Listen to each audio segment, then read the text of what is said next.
So we'll get basically if that goes live, Pulse Chain will grab that upgrade and we'll be faster than Ethereum. So we'll have the even crazier, awesomer, better double throwdown trick of the week chain. Yeah, basically that. So there's actually this is the cool thing about Pulse Chain is basically it's putting stuff into a position where we can take any upgrade we want or not take an upgrade if we want. So we're a very while these are gigantic, let's just say Ethereum and Bitcoin are these huge freight, these kind of almost cargo ships and tankers. They move really slow. Hex is like a speedboat. Pulse Chain is like a speedboat. We can do anything we want. And if we ever fuck up, right, let's just say, oh, then that upgrade sucked. Let's just take it off and go back to the other way, like that. Yeah.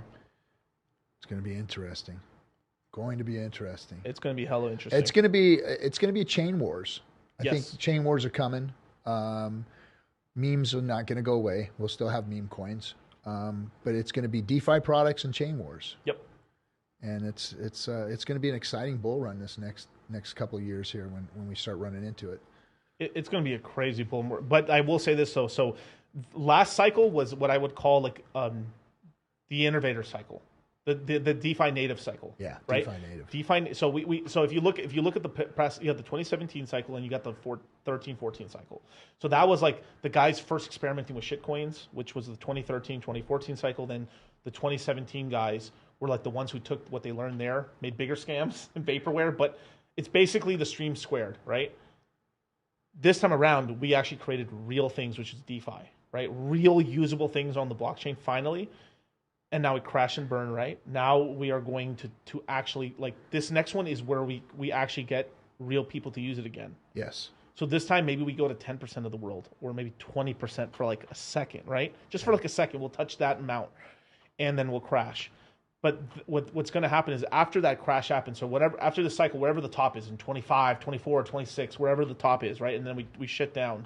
We'll probably get an extinction level event on L1s. We'll probably get there's probably only going to be there's going to be less than 10 L1s that are L2s and stuff that are really going to be used. The rest of the other, because there's more than that. There's probably something like 40, 50 L1s. Yeah, they're going to have to compete with Pulse. They're going to have to compete with it, and if they don't, and those that do will be part of the wars and fare well. But like you said, there's going to be a bunch of them that they're going to go the way of the dinosaur. Yep.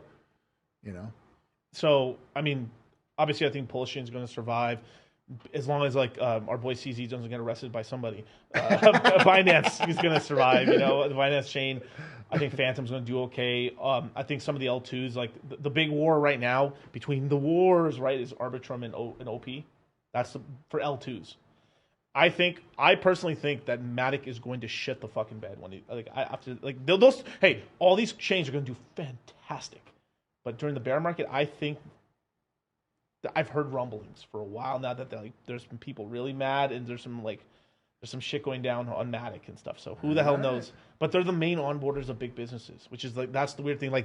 Their chain hasn't really innovated much, but they're business devs and stuff like that are the people who actually call on the phone. Hey, we'll help you out. We'll make your website. We'll make all your helping these big businesses, and they're onboarding big businesses, but a lot of people aren't 100% happy with it either. Of course not. Yeah. So just like a lot of the others that are out there.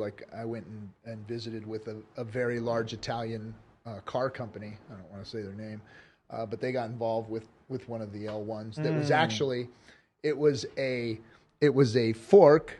Solana, I believe it was a fork of Solana that went back to the EVM. So Solana was forked off of Ethereum without the EVM, and then this other chain was forked off of Solana with the EVM added back in, and it was garbage. Yeah. And it was on the back of all these fancy race cars. Yep. And they were pissed. Oh, yes, I know what you're talking about now. Yep. And there's just a lot of garbage out there. Right. A lot of garbage. And it's when the wars start, when the L1 chain wars start, yep. They're going to go. We're going to go away the dinosaur real quick. You better have some good productivity on your L1. Your L1 better be the freaking shining city on the hill, because you're going to have to compete with Pulse Chain.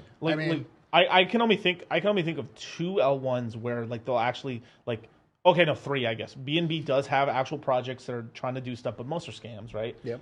You can never escape scams. There's always going to be scams. Always going to be scams. There's going to be scams on Pulse Chain. Yep, there's going to be scams on Pulse Chain. They're already built and ready to go. Shout out for the launch pads. Be careful. Be careful, you guys. I'm fucking warning you guys right now, bro. They're coming. No, They're coming. Win Pulse Chain, win scams. There's these grifting ass motherfucking YouTubers right now that are like, I saw them last cycle grifting into these launch pads. Welcome to Polka pad, or welcome to this pad or that pad, and it's basically, you know, it's kind of like it's like a platform where you can mini sack phase, and then if you buy their coin, they let you into the VIP section, and then you get to get in a little earlier than everyone else. So, you know, that shit, right? And then they're just, and then the guys shilling it are just like cha-chinging, you know, and they're making tons of bread off these guys and stuff, and that's coming. I promise you, that's coming. And let me just tell you this: a quarter of you guys are going to fall for it. Oh, more than that. Because some of you guys are going to make some money. Because what happens is, and then eventually what they do is they're like, not going to be able to resist. This isn't a scam, you guys, but there's only a certain amount of allocation. So what I'm going to do, you guys, I'm going to allow 5 of you guys, the guys who cock ride the most, 5 of you guys who are really early, who are like believers, I'm going to give you a $500 allocation. Thank you, Miguel. Oh my God, you're so cool. Wow. Oh boy, how will I make it with all this money? And then these 5 dudes, $2,500 of allocation, will get in. They'll do a 10, 15x because it just starts really high. Yeah. And then like, Miguel, you're the fucking best. I'm making a fortune. Like, this. You see, if you guys weren't plebs and stuff, you'd get in earlier. Hey, well, you know, you guys could get in earlier. You just got to buy the coin. Don't hold that shit. And that's what's going to happen. And they'll hold it right. I'm juicing it up a little bit. You know, obviously it's but still, like, there's going to be good versions of it, but most of it's going to be trash, right? Yeah. And the way these things work is they'll launch one project that's really decent. That's how they do it. They got to honey dick you somehow. They got to give you a little honey, right? So they'll put one little trap. If you see, if your stupid ass had just bought this fucking coin I showed you, you would have made a fucking fortune. But here you are in poverty, right? And then but in nicer words, right? Yeah. And then from there, every other coin that they launch, You see, if you were just faster, or, you know, we're holding 100,000 of our fucking tokens and staking it on the platform to get the VIP status and stuff, you would have made money. But nope, you like to be poor because you're a loser. That's the same old games they've been playing. Hit a Pepe on that. Fuck that.